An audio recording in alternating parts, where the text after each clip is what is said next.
Hi guys, I'm Bethan and you're watching Crash Course Episode X. Today we're going to be talking about the role of women in society, in literature, and comparing it with the Bible. Alright, let's do it.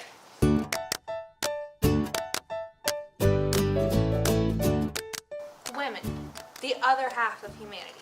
We talk about them a lot today, but what about yesterday? Let's see, we've got Hamlet, the Epic of Gilgamesh, the Odyssey, Ramayana, A Doll's House, and of course the Bible. Each of these texts gives a different outlook on the aspects of the role of women in society. Let's start with Gilgamesh. The Epic of Gilgamesh is the story of the friendship between a powerful demigod, Gilgamesh, and Enkidu.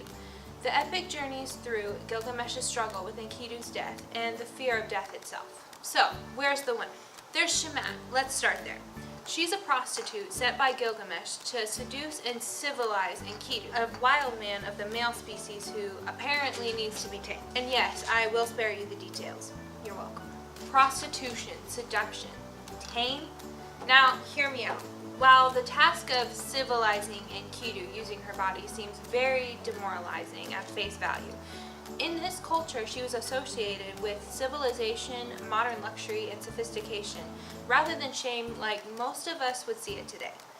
So what she did, completely normal for them. Then there's Ninsi, goddess of wisdom, and Siduri, goddess of alcohol. Guys, no, don't drink. That's not Cedarville approved. Aruru, who created Enkidu from clay and her own spit, and many more. All these women had power, either through their body, their status, their empathy. They all share qualities of compassion, nature, and tenderness. Within the Bible, passages such as Titus 2:4-5, Genesis 2:18, and Proverbs 31:20 describe how women are created to be helpful and compassionate creatures by God's design. And while we wouldn't respect some of the characteristics of these women, we can see the biblical truths vaguely represented. Now, for Ramayana. Ramayana is an epic poem centered around Rama, an obedient prince to his father. Rama gets banned to the forest and is given the challenge of rescuing his wife Sita from Ravana. This story clearly states on where the role of women in the Hindu society was. They used two characters to effectively show what they think the proper woman is. Sita as the role model and Kaikeyi, the queen, as a way not to go. Now, Sita is said to be pure in conduct, high in character. Sita's personality shows that the role of a woman is to be high in morality and to never betray your husband, to be constantly by his side, even in your thoughts. Hindu culture was to try and be like Sita, perfect and faithful to her husband. This faithfulness is shown in other places of the passage as well, but overall, Sita is pretty great. Kaikeyi, not so much. She's the total opposite of Sita. She's like that one family member you have that always gossips about how you can't do hip-hop dancing and talks bad about you behind your back. Don't worry, you dance great. Kaikeyi is deceitful to her husband, and she's all kinds of trouble. Find out for yourself. See, right here in the caption. Enjoy. You dance however you want, bro. You do it. Moving on to Hamlet, one of my faves. With that being said, to everyone's favorite segment of the show, that whiteboard drawing segment with the voiceover that we totally didn't steal from the internet. Illustrator? The female characters in this Shakespearean play seem somewhat weak. Their role or duty is to submit to those around them, all of whom are male. Ophelia is used as a pawn as her father, Polonius, uses her to try to expose Hamlet's character and to try to prove that he is insane. When Shakespeare writes, Ophelia, walk you here, read on this book that shows such an exercise may color your loneliness. Polonius tells to break off her relationship with Hamlet because he doesn't think Hamlet is good enough for her and because he wants to see how Hamlet will react. Ophelia does exactly what is asked of her, even if it will end up hurting her. I mean, it does end up hurting her because she ends up dead later. Whoops. She kind of just lets everybody walk all over her and doesn't even try to stand up for herself. Then there's Hamlet's mother, Gertrude, who is also used to spy on Hamlet to expose his character. She is ordered to do such things, and as the text says, look, you lay home to him, tell him that your grace hath screened and stood between much heat and him. I'll silence me even here. Pray you be round. The women are basically being used as tools by the men and to get what they want. The men are in charge and can order the women around, and the women must obey them. They usually do so without protesting. Now, did Gertrude and Ophelia stand up to the men? Yeah. Did it end well? No. Not at all. Overall, the women in this play were used as tools of manipulation and tools of the plot. They expected to be submissive and obedient. Thanks, illustrator. Back to you, Bethan. If you thought Hamlet was bad, try A Doll's House. A Doll's House is a play centered on the life of a woman in the 1870s and explores the role of women in the current society. The role of Nora, the main character, is initially a wife and mother. In the play, Nora commits forgery in order to save her husband's life, and this crime is used to blackmail her. When her husband finds out, he is furious. Part of his rage stems from the fact that he will no longer be in complete power, because the one that is blackmailing Nora will be in power over him.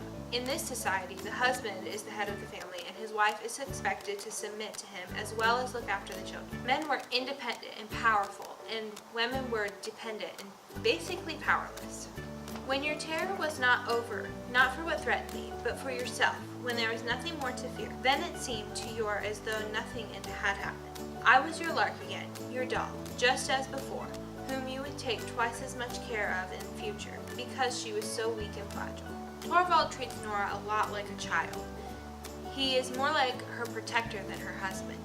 She also begs him in a very childlike manner to get the things that she wants. They definitely don't seem like they're equal. Nora points out that she is like a doll in Torvald's dollhouse. She does what he tells her to do and wears what he tells her to wear. She says to him at the beginning of the play, I shouldn't think of doing what you disapprove of. Good thing she strut her way out of that house. She decided to be her own ruler and not a doll. Now, you're all probably wondering, where's the Odyssey? Well, with us today, we have an expert and obsessive fan on all things pertaining to the Odyssey. The Odyssey is about a man named Odysseus who fought in the Trojan War, and he gets stranded on an island with a woman named Calypso. And he has to go, and it's about his journey going back home in time to save Penelope from getting married to another man. Now, where women come into the society is that they always have someone bossing them around and always a man over them. For example, Athena always has to ask Zeus for permission before she goes and tries to get Odysseus off of the island. And Penelope is still ordered around as well, even though she's a queen. She's ordered by Telemachus, her son, giving orders saying that the men will see to all of the orders, and Penelope rightly agrees, like a woman of society is supposed to in Greek culture. The suitors admired Penelope, and women are very respected in that culture for weaving and in crafts. They relate to Athena about her weaving, and they're admired for the beauty of the craft. Now, if women are unfaithful and don't listen or be obedient towards men, they get dreadfully punished for it.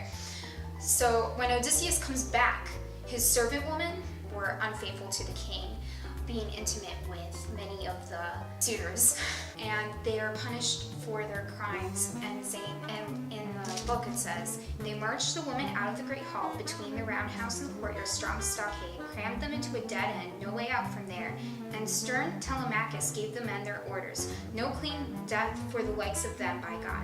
Not for me, they showered abuse on my head, my mother's too. You sluts, you sluts, the suitors' whores.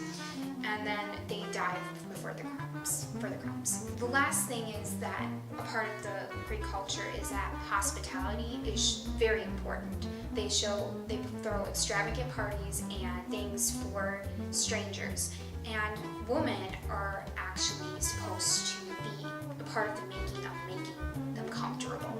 So, for example, Penelope shows Odysseus disguised as a stranger that giving him a nice warm bed to sleep on and offering him an opportunity and having her maidservants give him a nice warm bath. In conclusion, the women are obedient and hospitable toward men, and they are respected for the craft of weaving and faithfulness towards their husbands. And Penelope is a very good example of what women should be in Greek culture. Today we covered 6 different texts: the Odyssey, A Doll's House, Shakespeare's Hamlet, Ramayana, the Epic of Gilgamesh, and the Bible. We discussed the capabilities and power of women, or lack thereof, in multiple societies, and found how God's Word gives a beautiful depiction of who women are, and that idea is constant and does not change like the text. I'm Bethan. Thanks for watching Crash Course. Information and research for episode X was gathered by Joelle Gallardo, Sarah Trigg, and Bethan Davis. That's me. All filming, script writing, editing, producing, and pre-post production was done by Shannon Farmer. We totally have a sponsor because this is totally a YouTube video, and this is totally a real Crash Course episode, and I am totally John Green. Thanks for watching. Where'd the light go? Bro, this is not cool. Cool. Oh, never mind, we're good. Think about it.